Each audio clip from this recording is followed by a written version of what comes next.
যতদিন হিন্দুস্তান থাকবে ততদিন গরিবে নওয়াজ থাকবে, যতদিন গরিবে নওয়াজ থাকবে ততদিন হিন্দুস্তান থাকবে। কেন গরিবে নওয়াজকে হিন্দুস্তান আমার রাসূলুল্লাহ দান করেছে, আতা করেছে, দিয়ে দিয়েছে। এ যুবকেরা, তরুণেরা, বাপেরা, গরিবে নওয়াজ যখন হিন্দুস্তানে আসলে অনেক বড় কত সংক্ষেপে দুই একটা বলি। একটা জায়গায় যেখানে গরিবে নওয়াজ বসলেন, ওই আনা সাগরের পাশে গরিবে নওয়াজ বসলেন। ওই জায়গায় বসার পরে আজানটা দিলেন, আজানের পর নামাজ হয়ে গেল।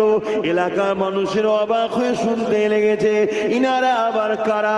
কেননা ভারতের জমিনে এই আজান কখনো মানুষ শোনেনি, ওই এলাকার মানুষেরা তখন দেখেনি।